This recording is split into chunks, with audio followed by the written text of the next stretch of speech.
अस्सलाम वालेकुम। आप देख रहे हैं खरा सच। मेरा नाम मुबशर लुकमान है। कुछ मैं चीज़ों के बारे में आपको अपनी एक राय दे दूं। पहले मैं कुछ बड़ी लंबी चौड़ी तफसील नहीं बताना चाहता। मैं आपको ये बताना चाहता हूँ कि लोग बड़े परेशान हैं। ये जो सियासी रस्साकशी चल रही है, इससे लोगों का कारोबार ख़राब हो रहा है, लोगों के काम बंद हो रहे हैं। लोगों को समझ नहीं आ रही कि यूरोप गिर रहा है और उससे हमारी एक्सपोर्ट में भी फ़र्क पड़ रहा है। फूड कमोडिटीज़, फूड आइटम्स जो हैं पूरी दुनिया में नापैद हो रही हैं। हम हर जगह हाउसिंग कॉलोनीज़ बना रहे हैं।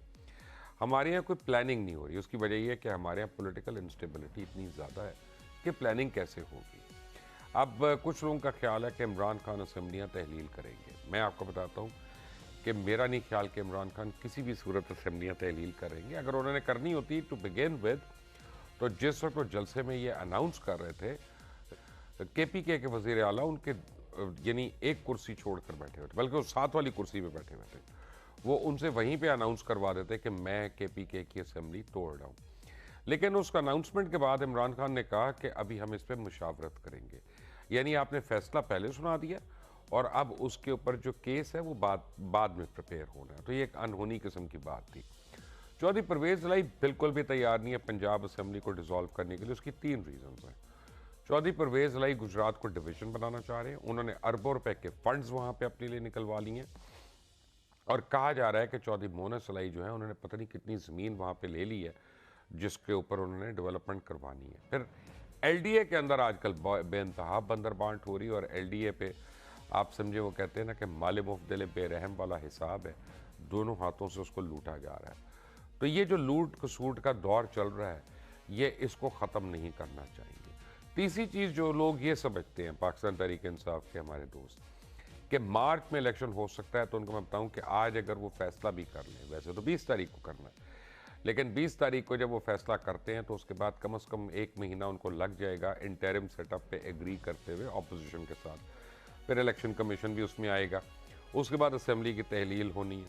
उसके बाद 2 महीने चाहिए या 3 महीने चाहिए उसको इंटरिम सेटअप के लिए। उसके बाद इलेक्शन होना। तो मार्च से पहले तो इलेक्शन नहीं हो सकता, जो मर्जी कर ले। और अगर मार्च कट ऑफ डेट है, ये मार्च तक पहुंच जाते हैं इस रस्साकशी में, तो फिर इलेक्शन कमीशन जो है वो अक्टूबर से पहले या सितंबर से पहले बिल्कुल भी इलेक्शंस नहीं करेगा, क्योंकि फिर उसके पास वो मार्जिन है कि वो उसको अगली तारीख तक ले जाए जो नियरेस्ट इलेक्शन की। ये नहीं हो सकता कि आपकी ख्वाहिशात पे इलेक्शंस जो हैं वो होते रहें। अब यहाँ पे होने क्या जा रहा है? क्या पाकिस्तान में ये रस्साकशी जो है कभी सुकून लेने देगी? क्या हमारे सियासतदान जो हैं मिलकर इस मुल्क के लिए कोई रिफॉर्म्स लाने के लिए तैयार हैं या नहीं है? क्या उनकी काबिलियत भी है या नहीं? मुझे ज्वाइन कर रहे हैं आज बड़े अरसे के बाद, बहुत सालों के बाद, सेनेटर राना मकबूल अहमद साहब, मुस्लिम लीग नवाज के रहनुमा हैं। Lieutenant general retired Abdul Qadir Baloch, ये पाकिस्तान पीपल्स पार्टी के रहनुमा हैं। और जनाब नदीम कुरैशी, रहनुमा पाकिस्तान तहरीक इंसाफ के, ये भी मुझे थोड़ी देर में ज्वाइन कर रहे हैं। राना साहब, ये क्या हो रहा है? क्या असेंबलियाँ तहलील हो जाएंगी? क्या वो इस्तीफे आ जाएंगे? क्या पहले बाई इलेक्शन होगा या अपना जनरल इलेक्शन वक्त से पहले हो जाएगा? क्या होने जा रहा है? हाँ, देखो मुबशर साहब, कोई इंटेंशन नहीं था और ना है असेंबली को डिसॉल्व करने का। आपने बिल्कुल सही कहा। अगर असेंबली डिसॉल्व करनी थी तो इंतज़ार किस चीज़ का था? उसमें तो 1 मिनट लगता है। The chief minister has to send an advice to the governor for dissolution of the assembly. अब वहाँ ये उसकी वजह ये नहीं है कि वो कोई आज़म है असेंबली डिसॉल्व करने का। सिचुएशन ये हुई कि वहाँ तो आने थे मिलियंस ऑफ पीपल। शुक्र है उन्होंने बिलियन नहीं कह दिया, जो उनका दावा था कि millions of people will come. इलाका भी अपना था, पंजाब में उनकी हुकूमत भी थी, और आपको फिर देखा कि कितने मिलियंस ऑफ पीपल आए और उसका क्या इम्पैक्ट हुआ। फिर उन्होंने टेक ओवर करना था इस्लामाबाद को और ट्रैम्पल करना था इस्लामाबाद को। तो वो हुआ। जब वो सारी इश्यूज पे नाकाम हो गए और लीडर ने जब देखा कि अब तो कोई रास्ता नहीं है, तो उन्होंने न्याय का रौला डाल दिया कि चलो डाइवर्ट करो, क्योंकि अब इस फेलियर को एक लिहाज से कवर अप करने की कोशिश करो। अब मैं आपको अर्ज करूं कि ये हो ही नहीं सकता डिसोल्यूशन, क्योंकि कानून ये कहता है, अगर हम आर्टिकल 1122 ऑफ द कॉन्स्टिट्यूशन पढ़ें, कि एक अगर मोशन आ जाती है प्रोविंशियल प्रोविंशियल असेंबली में, चाहे सेशन हो हो भी, तो उस फैसला करने से के बाद ही कुछ हो सकता है। तो उस मोशन का फैसला करना पड़ेगा। For example motion for no confidence है, या उसका आ जाती है एडवाइस ऑफ द गवर्नर कि जी आप वोट ऑफ नो कॉन्फिडेंस दें। मेरी फीलिंग ये है कि आप कॉन्फिडेंस का वोट आपके पास नहीं रहा, you don't enjoy the confidence of the elected people of your house, इसलिए आप लें। उसका जब तक फैसला नहीं होगा तब तक असेंबली डिसॉल्व नहीं हो सकती। एक और चीज जो यहाँ हुई है गवर्नमेंट ऑफ पंजाब में असेंबली में कि इन्होंने 18 बंदे जो सस्पेंड कर दिए एमपीएस, अब उसके खिलाफ पिटिशन हाई कोर्ट में दायर की है मुस्लिम लीग ने, पोजिशन ने। तो क्या वो 18 लोगों को इसी तरह सस्पेंडेड की हालत में ये सारा कुछ करने देंगे? इसलिए मैं ये समझता हूँ ये सिर्फ एक गिमिक्स है। और आज जो चौधरी परवेज इलाही के बयान की तफसीर और तफसील बताई जा रही है मुख्तलिफ चैनल्स पे कि उन्होंने इमरान खान को ये बताते हुए, इसकी ब्रीफिंग करते हुए ये बताया है कि ये सूटेड नहीं है हमारे लिए। सूटेड वैसे तो आपका हुक्म है वो कहते जो कहें, लेकिन सूटेबल नहीं है। उसकी वजह ये है कि हम तो अपनी पार खो बैठेंगे और आइंदा इलेक्शन के लिए हमारा नुकसान होगा। इसलिए ये वो एक एस्ट्यूट पॉलिटिशियन है चौधरी परवेज इलाही। मैं नहीं समझता कि इसमें वो कुछ करेंगे, इसलिए काम इसी तरह चलता रहेगा। और उन्होंने एक तरह से अटेंशन को डिवर्ट, अब एजिटेशन की तो सकत नहीं रही है, तो अब चलो इस तरह के गिमिक्स चलते रहेंगे। तो इसलिए इलेक्शन उस वक्त ही होगा जब इसकी जो मुद्दत है वो पूरी होगी। इसलिए इस कहानी को मैं छोड़ के जो आपने अभी बात की है, लोगों के जो मसाइल हैं, अब उसके ऊपर मज़ीद फोकस करना चाहिए, क्योंकि बहुत बड़ा एक फैक्टर जो है, वो स्टेबलाइजिंग फैक्टर जो है वो वजूद में आ चुका है। आर्म फोर्सेस की तैनाती हो चुकी है। इसलिए मैं समझता हूँ कि वो जो एक तरह से कुछ अनइवन सी सपोर्ट मिलती थी, वो भी अब ख़त्म हो गई है। I personally think no things will improve and there is a lot of light at the end of the tunnel. This is my submission is. जी नदीम कुरैशी साहब, आपकी क्या राय है? बिस्मिल्लाह हमारे रही। बहुत शुक्रिया मुबशर भाई। देखिए मैं आपको कर्ज करूं, हर जमात की अपनी एक थिंक टैंक होता है और उनका अपना सोचने का जाती होता है। इमरान खान साहब ने पिछले 7 माह में बिलखुसूस ऑपरेशन रिजीम चेंज के बाद जिस तरह से मुल्क भर में जलसे किए 60 के करीब, और फिर जिस तरह से 3 बाई इलेक्शन 17 जुलाई को, 16 अक्टूबर को, और फिर हम कुरम तक पहुंचे 45 में, और फिर उसके बाद ये लॉन्ग मार्च शुरू हुआ। हमारा टारगेट एक ही है कि इस मुल्क में जितनी जल्द हो सके नए शफाफ गैर जानिबदाराना इंतखाबात होने चाहिए। आज जहां मुल्क की मुआशी सूरत हाल जिस जगह पहुंच गई है, किसी शख्स ने भी नहीं सोचा था कि 8 माह पहले जो मुल्क मुआशी तौर पे इतना स्ट्रांग था कि वो ना सिर्फ लोन्स की रीपेमेंट कर रहा था, अभी जखायर बन रहे थे, पनागाहें, लंगर खाने और हेल्थ कार्ड जैसे बड़े प्रोजेक्ट, रोड इंफ्रास्ट्रक्चर, आईटी में काम, हर वो चीज पॉजिटिव इंडिकेटर दे रही थी जो आज बिल्कुल नेगेटिव में चली गई। बिलखुसूस जब से, और खुद मिस्टर इस्माइल जो पीएमएलएन को रिप्रेजेंट करते हैं, उन्होंने खुद कहा कि ऑलमोस्ट 75% के करीब खतरा बढ़ गया खुदा न खास्ता पाकिस्तान के माशी तौर पर डिफॉल्ट करने का। तो इस पोलिटिकल इंस्टेबिलिटी को ठीक करने का सिर्फ एक हल है कि हम एक नई इंतखाब की तरफ जाए। बिलखुसूस वो लोग जो पीटीएम की लीडरशिप आज हुक्मरान है, ये तो 7-8 माह पहले खुद कहा करते थे। और मौलाना फजलुर रहमान तो 2018 के इंतखाब के फौरन बाद नए इंतखाब का मुतालबा किया करते थे और कहा करते थे जी इन असेंबली से रिजाइन कर देना चाहिए। तो आज क्या वजह है कि मुल्क को एक इतने बड़े खतरे में डालकर इंतखाबात से वो लोग भाग रहे हैं जो डेमोक्रेसी का बड़े चैंपियन? ठीक है। अब्दुल कादिर बलोच साहब, आपने दोनों साहिबान की गुफ्तगू सुनी। अब्दुल कादिर बलोच साहब, your take sir.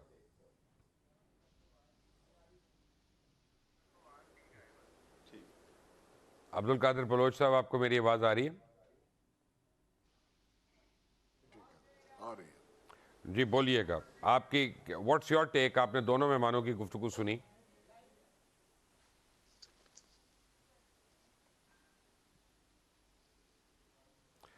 Abdul Qadir साहब, आपकी क्या राय है इन दोनों मेहमानों ने जो गुफ्तगू फरमाई उसके ऊपर? बदकिस्मती है लुकमान भाई, मैंने किसी की आवाज नहीं सुनी। यहाँ पर कोई प्रॉब्लम है आपके लिए? अच्छा चले, आप मुझे ये बता दीजिएगा जल साहब के आपके ख्याल में क्या आप सवाल इमरान कीजिए, खान, मैं आपको जवाब दूंगा। आपके ख्याल में जनरल साहब, क्या इमरान खान वाकई असम्बलियाँ तहलील करेंगे या इस्तीफे देंगे, या ये एवी कोई रंगबाजी है? लुकमान भाई, जब हालात को मैं देखता हूँ और मुस्तकबिल की तरफ जब मैं देखता हूँ कि असम्बलीज अगर डिज़ाल्व हो जाती हैं या ये गवर्नमेंट से बाहर चले जाते हैं सूबाई हुकूमतों से, मुझे नहीं लगता है कि ये असम्बलियाँ डिज़ाल्व करेंगे या मुकम्मल तौर पर जो है ना उस मोड पे ले जाएंगे चीज़ों को जहाँ पर जनरल इलेक्शन की ज़रूरत पड़ जाए। इनको सख्त ज़रूरत है इन गवर्नमेंट्स की मौजूदगी की। उसकी वजह यह है कि इमरान खान की ज़ाती सिक्योरिटी के भी बहुत बड़े प्रॉब्लम्स हैं। अगर पंजाब गवर्नमेंट चली जाती है और के पी की गवर्नमेंट की सपोर्ट नहीं होती है, वो भी एक बड़ा मसला बन जाता है। अलावा इसके इनके खिलाफ बेशुमार केसेस हैं, इमरान खान के अपने, उसके पार्टी क़यादत के खिलाफ, उसके जो सूबाई वज़राए आला के खिलाफ भी केसेस हैं, और पुराने जो वज़राए आला या वज़ीर रहे हैं या इनके मुतालिका लोग रहे हैं, बेशुमार उनके केसेस हैं। और मेरे ख्याल में किसी ने उनके ऊपर रहम नहीं करना है। अगर कोई केस बनता है लीगल, ये लोग ले जाएंगे केस को अदालतों में, नैब में, दाएँ बाएँ, और वो कार्रवाई होगी।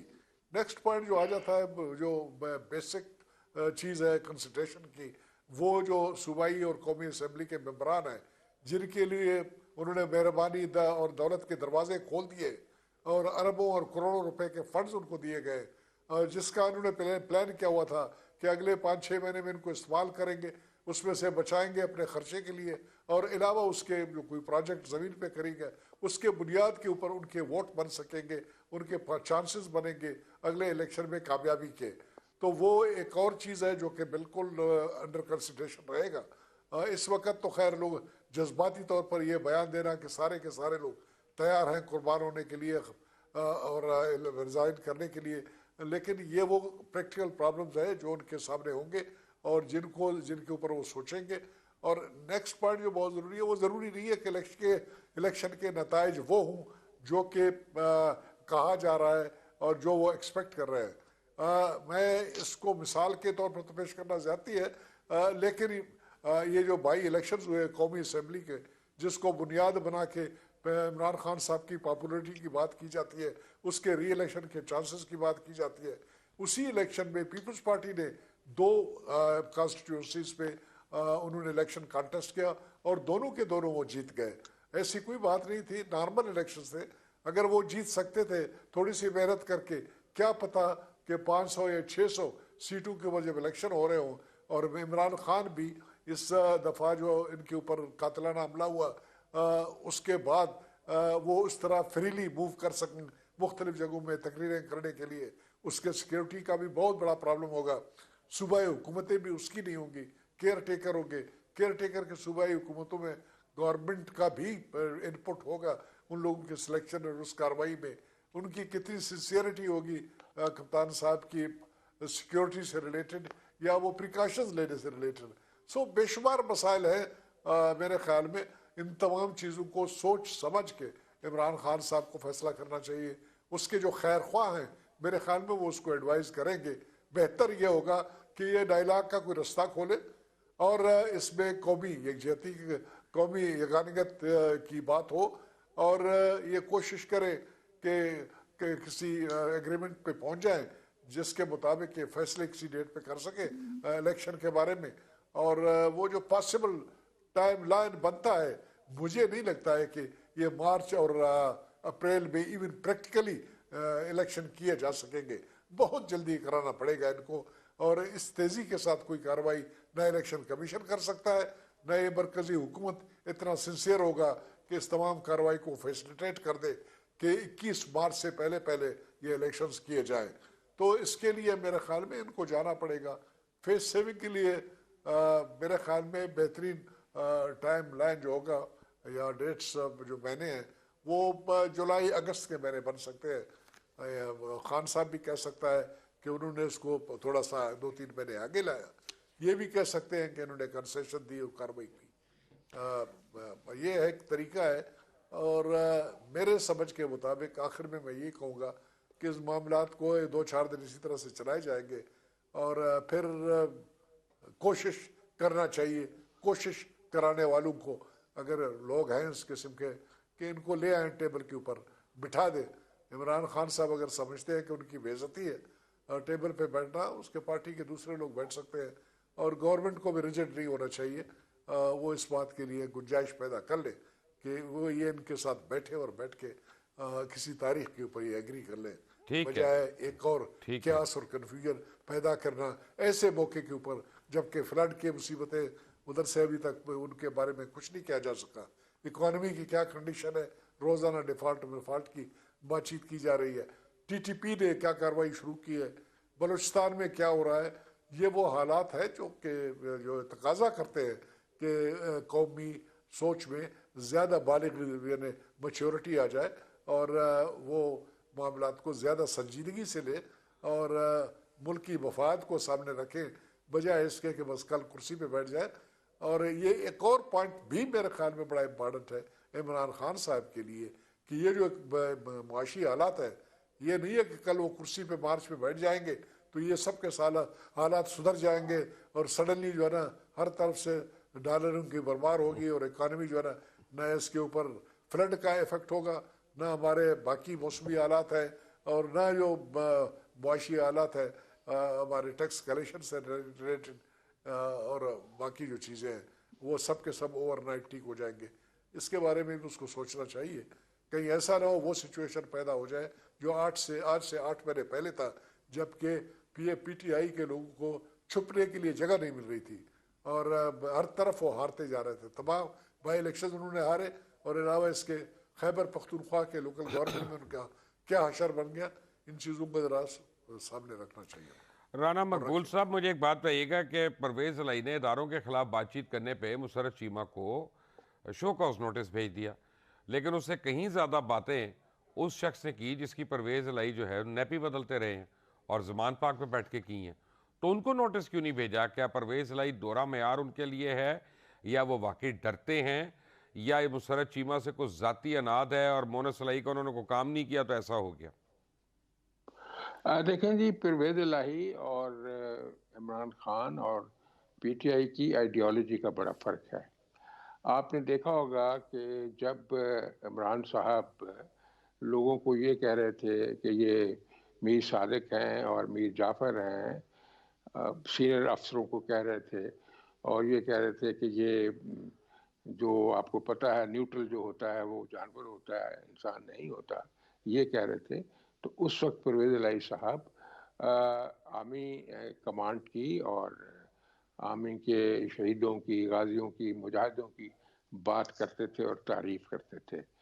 तो अब जब परसों रिटायर हुए हैं बाजवा साहब, तो पीटीआई की लीडरशिप के मोस्टली सीनियर लोगों ने जो अपने ट्वीट्स किए हैं वो बहुत ज़्यादा डिस्पैरेजिंग थे और वो अच्छे नहीं लगे जो उन्होंने बातें की, बड़ा उनको कंडेम किया। लेकिन परवेज इलाही ने बाजवा साहब की कंट्रीब्यूशन को एडमायर किया और अप्रिशिएट किया। सो बेसिक डिफरेंस है इनका। एक और बात भी हो सकती है जो आप शायद कह रहे हैं, लेकिन ये बात सबसे ज़्यादा इम्पोर्टेंट है कि उनका एटीट्यूड और उनकी सोच आर्मी के बारे में डिफरेंट है इमरान खान की निस्बत। इसलिए ये भी एक क्लीवेज की वजह है और ये 100% होगा ऐसे ही कि वो अपनी जो बात पे कायम रहेंगे, बातें वो मीठी मीठी करेंगे जैसे आज भी उन्होंने की है। जो हमें पता चला है, उन्होंने ब्रीफ किया है इमरान खान को कि जी जो आप हुक्म करेंगे तो हम वही, लेकिन हमें ये नुकसानात होंगे, हम ये नहीं कर सकते। और उनको पता था कि अगर वक्त मिला तो उसमें मोशंस आएंगी, मोशंस आना शुरू हो गई हैं और पिटिशन भी होंगी, तो वो तो खुद ब खुद ही ये सारे का सारा प्रोसेस डिले हो जाएगा। इस वजह से मैं समझता हूँ कि ये जो चीमा के खिलाफ उन्होंने एक्शन लिया, ये भी इसीलिए लिया है कि ही थिंक्स कि उन्होंने, चूँकि वो उनकी एमपीए है, उनकी असम्बली की एमपीए है और उनकी रिप्रेजेंटेटिव भी है, वो उनके मतहत भी है, इसलिए उनको शोकॉज नोटिस दे दिया। शायद वो इमरान खान को शोकॉज नोटिस इसलिए नहीं दे सकते कि ना वो एमपी हैं, ना उनके वो सबॉर्डिनेट हैं, ना पॉलिटिकली उनके सबॉर्डिनेट हैं। शायद ये भी एक वजह है, लेकिन बहरहाल अंदाज़े फ़िक्र का बेइंतहा फ़र्क है। इसलिए भूल जाए पीटीआई कि ये इसको डिसॉल्व कर सकते हैं, कोई डिसोल्यूशन नहीं होगी। हाँ, अलबत्ता later on vote of no confidence आ सकता है, और ये भी हो सकता है कि गवर्नर जो है with the passage of time ये इनसे पूछे कि जाएं आप वोट ऑफ कॉन्फिडेंस लें। वो आपको पता है उसकी क्या कॉम्प्लिकेशंस हैं और क्या रिक्वायरमेंट्स हैं। तो ये वोट ऑफ डेमोक्रेटिक सोच तो कॉन्फिडेंस इनको अगर कुचल आता है, देगी। फर्ज करें, तो आपके ख्याल में कुछ लोग हैं जो पीटीआई को या पीएमएलक्यू को दगा दे देंगे? क्यों नहीं जी, क्यों नहीं करेंगे वो? क्योंकि लोग जो है कोई इनके इनसे खुश नहीं है। जो इनका स्टाइल ऑफ पॉलिटिक्स, गवर्नेंस में स्टाइल तो जो था ही, वो तो एक फेलियर था। जो स्टाइल ऑफ पॉलिटिक्स है, लोग उससे मुतमिन भी नहीं है। अब तो हर आदमी ये कहना शुरू हो गया है कि ये लैक लेस्टर और क्राफ्टर्स किस्म की पॉलिटिक्स करते हैं। वो जो एक एस्ट्यूट पॉलिटिशियन की पॉलिटिक्स होती है, वो नहीं करते। और हर जो इनका शॉट है वो खाली जाता है, और हर जगह पे ये जोर नदीम लगवाई कुरैशी जा रहे साहब, हैं अपनी पार्टी विदाउट एनी अचीवमेंट। ये नदीम सीधी कुरैशी सी साहब, बात है इसमें। आपने दोनों साथियों की बात सुनी, क्या कहेंगे आप? देखिए मुबशर साहब, मैं आपको एक चीज अर्ज कर दूं। एक तो जिस तरह से राणा साहब फरमा रहे हैं, आपको याद होगा जनरल मुशर्रफ के दौर में भी पीएमएल जो थी उस वक्त की नेशनल असेंबली से उन्होंने रिजाइन किया था, और तमाम अरकान जो उनके 17 थे 18 थे सब ने रिजाइन कर दिया था। डेमोक्रेटिक पॉलिटिक्स में ये एक जमहूरी हक होता है कि अगर आप जहाँ चीजें डेडलॉक की तरफ आ जाए तो वहां आपने कोई तो स्टेप लेना है। और जहां तक बात की आपने मुसर्रत चीमा साहबा की, देखे अब फातिमा जिन्ना भुट्टो से स्टोरी शुरू होती है, मोहतरमा फातिमा जिन्ना से स्टोरी शुरू होती है, और आज तक उसका एक सिस्टम चल रहा है कि हमेशा पॉलिटिकल ताकतों की स्टैब्लिशमेंट से अनबन रहती है। लेकिन इसको बहुत सारे लोग जो जमातों में दो तरह के थिंक टैंक्स होते हैं। कुछ लोग वो होते हैं जो जो जलती पर पानी डालते हैं, कुछ लोग होते हैं जो जलती पे पेट्रोल डालते हैं।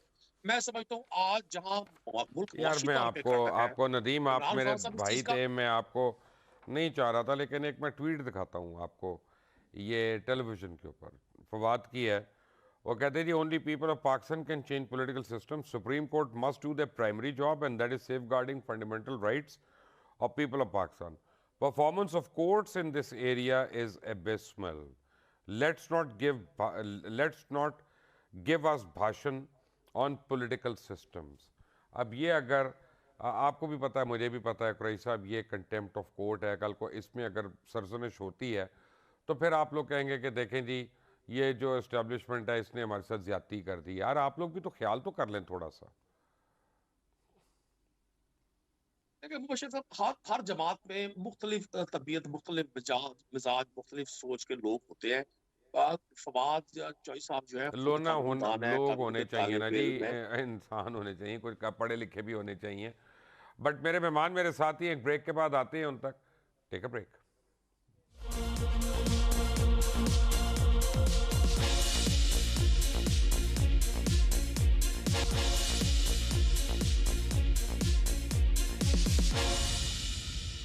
Welcome back from the break. General Qadir Baloch, मुझे ये बताइएगा कि पाकिस्तान तहरीक इंसाफ के लोग इतने पुरुमीद क्यों हैं कि 20 मार्च तक इलेक्शंस हो जाएंगे? ऐसी कौन सी बात उनको पता है कि जो मुझे नहीं पता?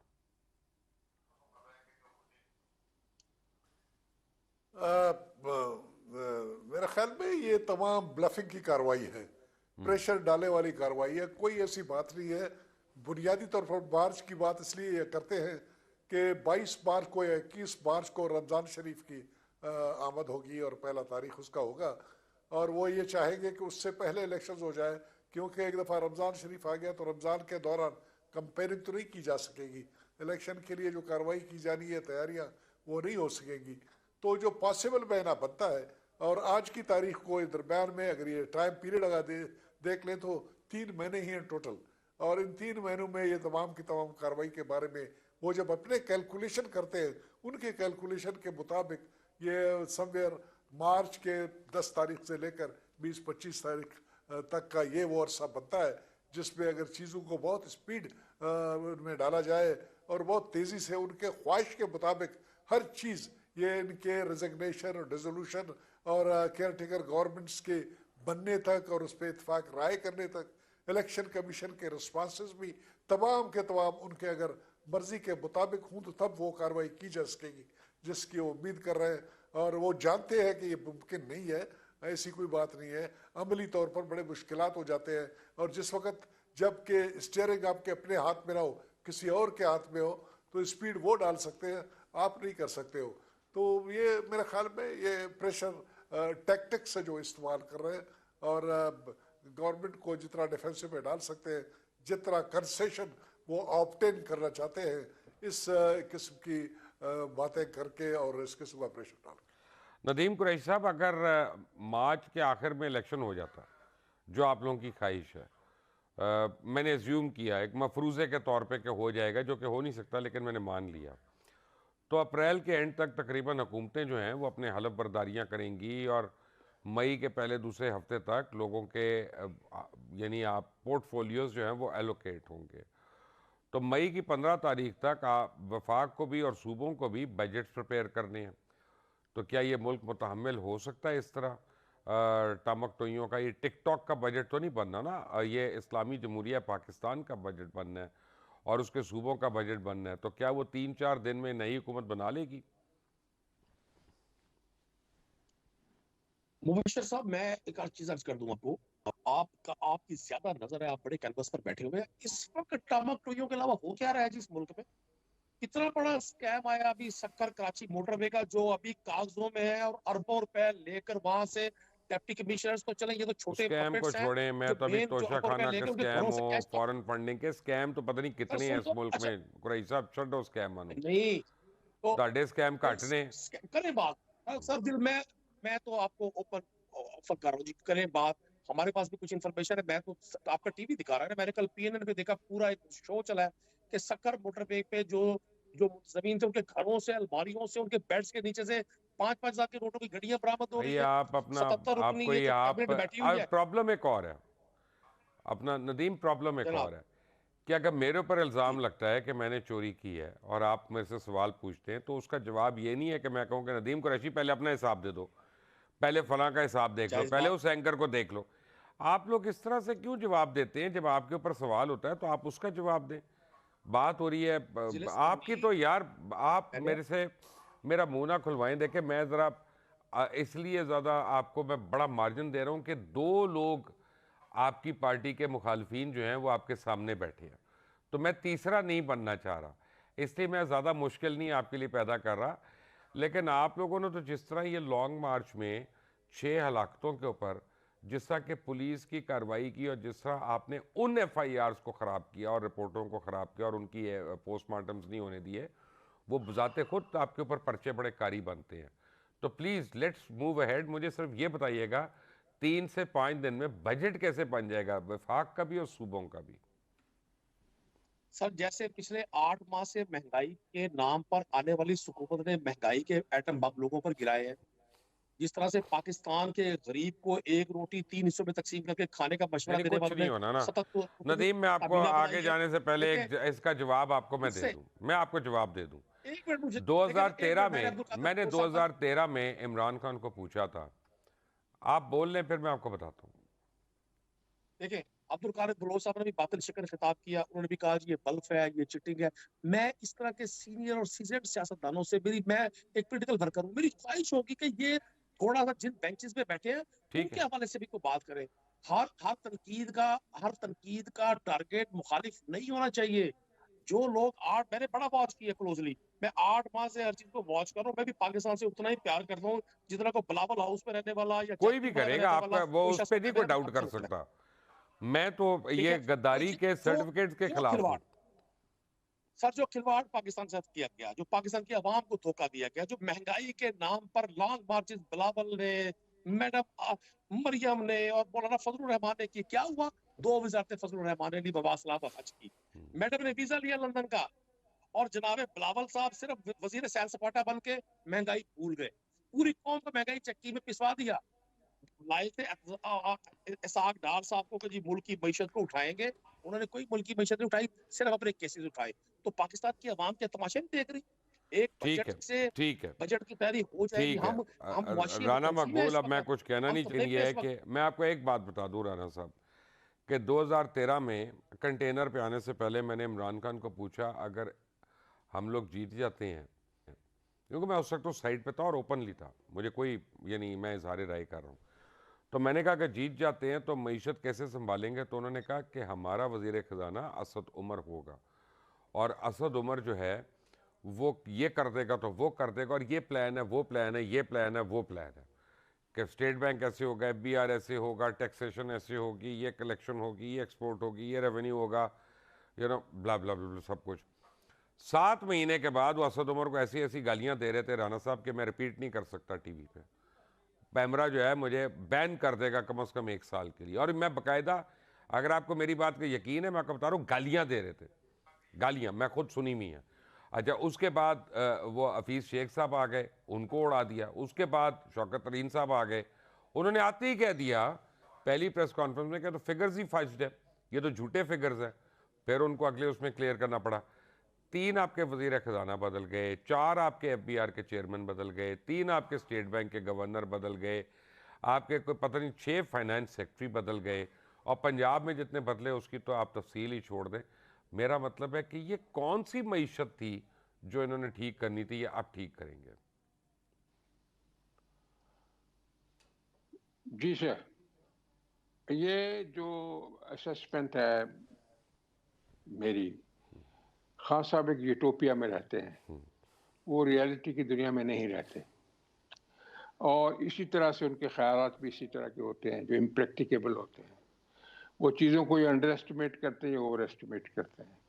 वो जो पॉलिटिकल स्टेट्समैन का, एस्ट्यूट स्टेट्समैन का एक एग्जैक्टिट्यूड होता है, वो उनमें नहीं है। He is terribly erratic. तो इसी वजह से ये सारे मसाइल भी पैदा हो रहे हैं। अभी मेरे भाई सईद साहब ने फरमाया है कि जी वो मरियम जो है उनको वो वीज़ा नदीम मिल गया, साहब वो ने चली गई। नदीम साहब ने, जी नदीम सईद साहब, कि जी वो वीज़ा जो है वो मिल गया उनको। नदीम साहब, मैं क्या कहूँ, लोगों की बेटियों के साथ ये सलूक किया जाता है। आप क्या एक दफ़ा फिर उनको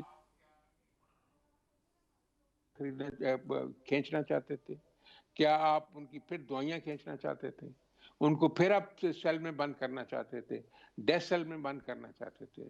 ये हमारे लिए बड़ी शर्मिंदगी की बात है कि हमारा लीडर, जो कि सिटिंग प्राइम मिनिस्टर है, वो ह्यूस्टन में जाके ये अनाउंस करता है कि मैं वापस जाऊंगा, मैं इन लोगों के बिस्तर खींच लूंगा, इनके रेफ्रिजरेटर्स खींच लूंगा, इनकी मैं वो एयर AC। कंडीशन एसीज खींच लूंगा। ये किस तरह की पॉलिटिक्स है? ये किस तरह की स्टेट्समैनशिप है? जो अपनी अदाओं पे गौर तो करें।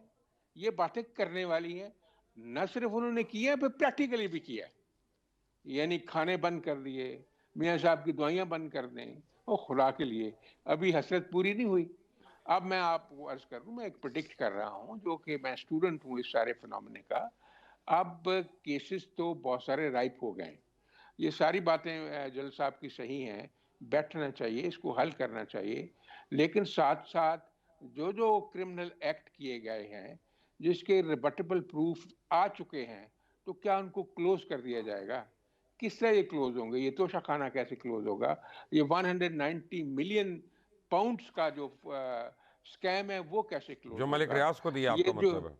जी जी जी, जिसमें से जिसी की वजह से उन्होंने 458 कनाल जो है वो कादर, वो जो है एकेडमी जो भी बना रहे हैं, 458 कनाल बेगम साहबा के नाम है और साहब बहादुर के नाम है। वो देखो, वो कैसे उसको आप, how can you brush it under the carpet? और कैसे होगा वो फॉरेन फंडिंग का मामला है? कैसे होंगे वो अकाउंट्स जो डिस्क्लोज ही नहीं किए गए, जिसमें से करोड़ रुपीस खान साहब के अपने दस्तों से जमा हुए हैं हबीब बैंक के 2 अकाउंट्स में इस्लामाबाद में, और उन्हीं के दस्तों से ड्रॉ हुए हैं। को एक चीज थोड़ा है।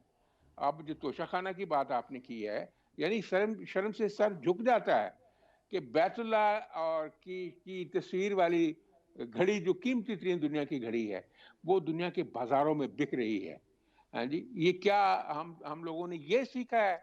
ये हमारी वफादारी है कि हम इस तरह का कंडक्ट शो करें? इसलिए मामला बड़े सीरियस हैं। तो बाहर सूरत इसमें घबराने की कोई ज़रूरत नहीं है। डिफ़ॉल्ट की बात हुई, जो स्कूक का है पेमेंट उसकी 5 दिसंबर से पहले हो रही है। इंशाल्लाह ये चलना शुरू हो गया है। वो वहाँ से भी ट्रांच आ रही है एशियन डेवलपमेंट बैंक से, और भी यानी एक कॉन्फिडेंस की फिजा बनती जा रही है, और 3-4 महीने में इंशाल्लाह there will be a visible difference and we will be on a strong path of stability and development. इसमें कोई घबराने की जरूरत नहीं है। वो कहते हैं ना, if hopes are dupes fears may be liars. Let's wait इंशाल्लाह। बहरहाल ये जो सर्कमस्टांसेस अपने सामने रखने चाहिए जो मैंने अर्ज किए। जनरल कादर बलोच साहब, आज आसिफ अली जरदारी साहब ने तो बड़ी कॉन्फिडेंटली कहा कि केपीके में हम कमाल करने वाले हैं। अब बड़े नाराज दोस्त जो हैं वो घोंसले में वापस आना चाहते हैं। तो क्या केपीके में आप लोग कब तक वोट ऑफ नो कॉन्फिडेंस कर लेंगे? क्या अभी बातें हो रही हैं सिर्फ? लुकमान भाई, टेलिंग यू वेरी फ्रैंकली, बहुत ताज़ा बयान है ये हमारे को चेयरपर्सन का, प्रेसिडेंट जरदारी साहब का। मैं अभी तक इसके तफसीलात में या इससे मुतालिक कोई बातचीत करने का या किसी से डिस्कशन करने का मुझे मौका नहीं मिला है। लेकिन हमारे प्रेसिडेंट जरदारी साहब जब बात करते हैं वो सोच समझ के करते हैं। उनके लिंक्स हैं और उनके चारों सूबों में अच्छे खासे लोगों से उनके ताल्लुकात हैं और सियासत के ऊपर उनकी सही ग्रिप है, और उन्होंने सोच समझ के ये बात की होगी और उनके पास वो इन्फॉर्मेशन है। मैं नहीं कहता हूँ मेरे पास कोई इन्फॉर्मेशन ऐसी नहीं है, लेकिन आई एम श्योर ये अगर बात उन्होंने की है तो वो कुछ उन्होंने इसके ऊपर पहले मुमकिन है लोगों को कांटेक्ट किया हो और कोई प्लान उनका हो और उसके ऊपर अमल दरामद करने का उन्होंने एक लाएअमल बनाया होगा। कुरैशी साहब, अगर आप लोग पंजाब असेंबली और केपीके असेंबली तहलील करने में कामयाब हो जाते हैं, मैं उसमें कह रहा हूँ, तो उससे ज़रूरी तो नहीं है कि फेडरल गवर्नमेंट जो है वो नेशनल असेंबली उड़ा दे, कि बलूचिस्तान और सिंध जो है उनकी असेंबली उड़ जाए। तो फिर तो चाहे एक सीट आप लूज़ करें, चाहे 10 सीटें लूज़ करें अगले इलेक्शंस में, बाई इलेक्शंस में, आप यकीनी तौर पे लूज़ करेंगे। इसका फ़ायदा क्या होगा आपकी पार्टी को? मुबशर साहब, मैं एक चीज अर्ज कर दूं, वैसे तो कोई भी स्टेप ले लें, अगर लोगों के पास सोचने समझने की सलाहियत खत्म हो गई और लोग कौमी सोच के बाद की बजाय जाती सोच को तरजीह देते हैं, जाती एजेंडाज को तरजीह देते हैं, फिर तो जो मर्जी हो जाए। वैसे तो मॉरली जिस नेशनल असेंबली में अपोजिशन लीडर राजा रियाज साहब हो, मतलब राजा भी अपने और महाराजा भी अपने, नहीं, तो अपना मॉरली तो देखें ना, बात कुछ नहीं अब है। आप ये ज्यादती कर रहे हैं। राजा रियाज साहब लीडर ऑफ द अपोजिशन हैं, तो अगर आप यानी अपनी इस तरह की लैंग्वेज यूज करेंगे तो हम अपने बच्चों को क्या कहेंगे कि किसी भी पॉलिटिशियन की फिर इज्जत मत करो। ऐसा ना करें, अच्छा, क्योंकि नहीं नहीं, ऐसे ना अच्छा करें। सुनिएगा आपके और उनके डिफरेंसेस होंगे, मैं उनकी बहुत मुबशर भाई। रिस्पेक्ट करता हूँ, अच्छा, आप मैं बहुत आप इज्जत अब्दुल करता कादिर हूँ बलोच उनकी। साहब से भी पूरा, अब देखे ना, या तो मुझे मुझे आप वही मोहब्बत और प्यार मेरी और जान, मैं मुझे आपको एक और बात कह रहा हूं कि ओहदे आप जो जातियात पे मत अब्दुल बात कादिर बलोच करें। साहब को दे मैंने दें। आपको क्लियर देखे एक ना, सवाल पूछा है, उसका बिल्कुल नहीं, जातियात से कोई ताल्लुक मैंने नहीं राजा है। महाराजा क्या हुजूर, मैंने को राजा हजूर, रहमत तो नहीं कहा, मैंने को आपको पता है प्रोटेक्टेड आप क्या फैमिली तो कह नहीं रहे थे, कहा। मैंने आपको रोका है पहले। आप मासूम मैंने तो नहीं आपको है। उनका नाम ही राजा है, तो मैं वही अर्ज करूंगा ना चले, भाई कि जिस असेंबली में पोजीशन लीडर वो साहब वो जो अगली बार हुकूमती पार्टी से टिकट के उम्मीदवार है और बरमला इसका इजहार कर चुके हैं, तो कहाँ की ओ यार अखलाकियात, नदीम, कहाँ की प्रॉब्लम यह जमहूरियत, है कहाँ कि की आप तालीमात। लोगों ने अपना महाज छोड़ दिया, भाग गए वहां से। उन्होंने अपनी मर्जी के बंदे खड़े कर दिए। हमें तो इसमें कोई शक नहीं है कि वो हुकूमती जमात के ओहदेदार होंगे या टिकट होल्डर होंगे, इसलिए कि आपने वो लैंड खुला छोड़ दिया। क्या करें अब? अच्छा, अच्छा, आज आप समेत आज के जो शोज है पाकिस्तान में, जितनी टॉक हो रही है पिछले 4 रोज से, उसका मरकज और महवर इमरान खान है। हमने मैदान कहाँ छोड़ा है? हमने तो अपने मुखालफिन को बीच मैदान में ला खड़ा किया। उनके पास ना आगे जाने का रास्ता है ना पीछे जाने का रास्ता है। सर, वो तो कौम को आप फिक्र नाफरत ना कर रहे हैं, दीन करें, को नाफरत इमरान कर रहे खान हैं। जब जेल में जाएगा तो सिर्फ 4 शोज का नहीं, 40 शोज का महवर वही होगा। ये क्या बात है? लेकिन देखें, आप इमरान बात खान सुने। हम अगर हम देखें, हम बात ये कर रहे हैं कि एक आदमी है जिसकी वजह से सियासी अदम इस्तेकाम है, और सियासी अदम इस्तेकाम जब तक है, मुआशी अदम इस्तेकाम रहेगा, मुल्क गैर मुस्तहकम रहेगा। हम तो ये रिक्वेस्ट कर सकते हैं कि यार आप लोग असेंबलियों में जाएं और अपने डिफरेंसेस को वहाँ पे तय करें। जिस काम के लिए आपको वोट दिए अवाम ने, प्लीज़ वो काम करें। अब जिले सुबहानी मैं जान के मान पाऊं, मुझे अर्ज करने की इजाजत तो दे। मेरे को बिस्मिल्लाह। 20 सेकंड में आपको गुस्सा आ जाता है। नहीं मैं नहीं, तो यकीन करें, मैं नहीं चाहता कि नहीं नहीं नहीं नहीं, आप कुरैशी साहब, जाएं अब और आपने फ्रेश ना हो। मुझे जिले अच्छा सुबानी कह दिया। अब आप शो भी अगला, कल का शो भी आप करेंगे। अच्छा हम्म, अरे चले चले, आपका मूड तो ठीक हो, तहरीके इंसाफ के लोगों से आपका जो है ना गुस्सा बनता नहीं है। नहीं हम आपकी नहीं। सुलह करवाने की तरफ जा रहे हैं, सुलह हो जाएगी। अच्छा मैं एक चीज अर्ज कर दूं। देखिए यार ये सर, आप मुझे हमने मजीद हमने आप बेइज्जत कर रहे हैं। हमने हमने हमने हमने ये जो रास्ता, हमने एजुकेशन का जो रास्ता है सिर्फ इसलिए इख्तियार किया, ये रबर्ट स्टैंड असेंबलीज है। इन असेंबलीज में आप अपनी मर्जी के लोगों को, अभी अब्दुल कादिर लोग साहब ने भी कहा कि जी ये तो बिल्कुल जी ब्लफ कर रहे हैं इमरान खान साहब। भाई 17 जुलाई को आपने 25 लोगों का पंजाब में पॉलिटिकल कैरियर खत्म कर दिया। आपने बजाय वो जो मफाहमत के बादशाह जरदारी साहब, मुझे जाती हैसियत है सबका एहतराम है, लेकिन अपनी अना की तस्कीन के लिए आपने 25 लोगों को उनकी पार्टी से वायलेट करवाया, उनके जमीर खरीदे। एक मिनट पाकिस्तान एक में मिनट किस एक मिनट, एक होती है, नदीम नदीम ठहर ऑफसेटिंग जाए, की। पूरी बात करें। संजरानी साहब जब इलेक्ट हुए थे चेयरमैन सेनेट, तो कितने लोगों ने अपने ज़मीर बेचे थे और पीटीआई ने वो खरीदे थे? चले वो भी बता दें। और आज कुरान की कसम खा के आपने बताना है, ताकि आप सच बोलें एक दफ़ा कम अज़ कम। देखिए मैं तो खरा सच पे बैठा हूँ। हम्म। मैं जो कह रहा हूँ अपनी दानिश में मैं सच कह रहा हूँ, ना मुझे पुराने पाक बताने की आप जरूरत उस है, ना वक्त मुझे मेरा आसिफ अली इल्म है। जरदारी साहब के मैं पार्टनर बन गए थे। और याद करें वो ऑडियो टेप मैं- की जो मलिक रियाज की और आसिफ जरदारी साहब की लीक हुई थी, जिसे मलिक रियाज साहब कह रहे थे कि जनाब वो बार बार रिक्वेस्ट कर रहा है इमरान खान कि किसी तरह हमारे साथ मिल जाएं, नवाज शरीफ को हम आउट कर दें इसमें से। और बाय द वे ये वही मलिक रियाज है कि जिसको इमरान खान साहब ने 180 मिलियन पाउंड की वो अपना भेंट भी दे दी थी। तो ये ना कहिएगा कि मलिक रियाज हमारे खिलाफ है। सर देखिए, ये तो फिर 160 सफ़ों की किताब है, हर सफ़े पे कई बाब है। अगर आप सर ये मैं बात करेंगे इमरान तो की आपने बात कर तो रहा हूं, मेरा मेरा दूसरे मेरा मैंने मान लिया मेरा वो तो गलत है। मेरा मेरा मैं तो मान रहा हूं, आप अच्छा अपना जवाब दे दें।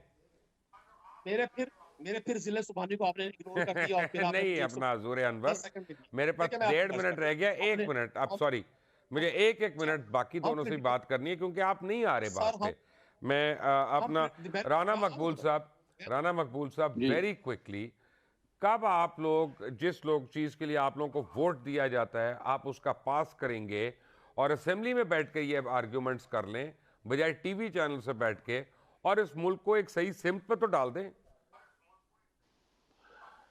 देखिए जी, एक तो जो मेहनत हो रही है जहाँ तक इकोनॉमी है और बाकी जो स्टेप्स हो रहे हैं, एक पैकेज भी आ रहा है फेडरल गवर्नमेंट की तरफ से।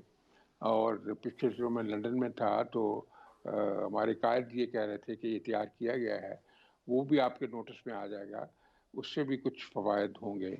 और जहाँ तक ताल्लुक़ है, आपने देखा है, अभी जनरल साहब ने भी बात की कि आप आएँ पार्ले टेबल्स पे, जो हल भी है इस मसले का, जो बिकरिंग है।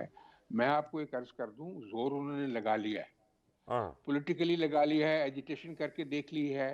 हर रोज़ एजिटेशन नहीं हो सकती है। आप पॉलिटिकल टैक्टिक्स भी हो रहे हैं और वो भी एक मीनिंगलेस सी एक्सरसाइज है जो की जा रही है। ठीक है। जोर अब पूरा लग चुका है, राइट। इसलिए कोई स्कोप नहीं है आगे, इसलिए ओके। मेहरबानी करें, ओके। कौम के लिए अपने लिए आ जाए कॉन्फ्रेंस राइट। टेबल पे। General they are Qasir waiting Baloch for you. साहब, लास्ट क्वेश्चन सर, और जरा क्विक जवाब दीजिएगा। क्या ये सच नहीं है कि इमरान खान की पॉपुलैरिटी में बेपनाह इजाफा हुआ क्योंकि पीडीएम से लोगों को बहुत ज़्यादा चिढ़ है? लोग आप लोगों की लीडरशिप के खिलाफ हो गए तो वो इमरान की स्ट्रेंथ बन गया। देखिए लुकमान भाई, जो कुछ आपने कहा बिल्कुल ये सही है और इसमें कोई शक नहीं है कि ये जो नो कॉन्फिडेंस वाली कहानी आई और जेब से वो जो चिट्ठी निकली और उसके नतीजे के तौर पर ये सब के सब ये डेवलपमेंट हुआ है, जो कि इमरान खान साहब की पॉपुलैरिटी और उस पर आके मुंतज हुआ है, ये एक हकीकत है। लेकिन इसका मुल्की मामला से कोई ताल्लुक नहीं है और ये बाहर के अमेरिका की मुदाखलत और हमारे मुल्की मामला से मुतल्लिक उसको एक मजबूर बना के उन्होंने पेश की, लोगों को बेवकूफ़ बनाने की उसने कोशिश की। अभी वही इमरान खान साहब कहता है कि वो साजिश वाली कहानी वो पीछे है, वो हुआ नहीं है, उससे उनका कोई ताल्लुक नहीं है, कुछ भी नहीं है। और वो ये वही इमरान खान साहब कहते हैं, किस चीज़ को कोट करते हैं, उस जो सफारतकार है उस सफारतकार के उन बातों को कोट करते हैं कि उन्होंने हमारे सफ़ीर से ये बातें की। सफ़ीर से बात करना साजिश नहीं होता है, साजिश तो होता है यहाँ के मकामी क़यादत का, उनके क़यादत के साथ अमेरिका के अगर CIA के कोई एजेंट यहाँ पर आते, या उनका पैसा आता, या उनका कोई वजीर आता, या इनमें से कोई आदमी उनकी शय देने पे इकट्ठे बैठते और कोई चीज़ बनती। वो साजिश क्या हुई वो उसके बारे में वो कुछ नहीं कह सकते। ठीक है, वो कहते हैं जो मेरी मुंह से बात निकले उसको सच समझना ठीक है। चाहिए। तो ये हुआ है, लेकिन ये जो आर्टिफिशियली इस किस्म की चीज़ें जो ऊपर आ जाती है, ये नीचे भी जाने में देर नहीं लगाते हैं। मैं आपको लुकमान भाई यकीनन मैं 8 महीने बहुत टाइम होते हैं, इस 8 महीने के दौरान क्या होगा आप देख लेंगे। मुझे नहीं लगता है, उसकी वजह एक है, मुझे अगर आप टाइम दें, एक वाहिद वजह यह है कि वो कहता है सवाए मेरे कोई आदमी न इस मुल्क में है न दुनिया में जो सही सोच सकता है। पाकिस्तान के बारे में उसका जो सोच है किसी को पता नहीं है उसके बारे में वो है क्या। 3 साल 8 महीने उसको मिले, किसी को नहीं पता चला कि किस बात से वो खुश थे। मदीना रियासत की बात वो करते थे, इंसाफ की बात करते थे, अदारों की बात करते थे, तमाम अदारों की तारीफ करके उन्हीं को कंडम कर लेना, कभी किसी को तारीफ करना, दूसरे दिन गाली देना, ये करना। आज तक कोई आदमी पाकिस्तान में क्लियर नहीं है कि इमरान खान साहब जो रियासती मामलात को जिस तरीके से चलाना चाहेंगे, पाकिस्तान को कहाँ ले जाएंगे। राइट, सेनेटर राना मकबूल अहमद आपका, कभी किसकी कभी किसकी। जनरल अब्दुल कादिर बलोच आपका, नदीम कुरैशी आप सबका बहुत बहुत शुक्रिया। कल इमरान खान ने अपनी पंजाब की पार्लिमानी कमेटी का इजलास बुलवाया है, जिसमें वो फैसला करेंगे कि उन्होंने असम्बली तहलील करनी है, कब करनी है। मेरी इतला ये है कि खुद PTI के अपने MPs जो हैं वो असम्बली तहलील नहीं करना चाहते। उन्होंने अरबों रुपए के प्रोजेक्ट्स जो हैं वो अनाउंस किए हुए हैं, वो उनकी नज़र उन पैसों पे, उन रुपयों पे है कि वो मिलें तो उसके बाद कुछ करें, इसलिए इतना आसान नहीं है। But only time will tell. Until the next time, अल्लाह हाफिज़।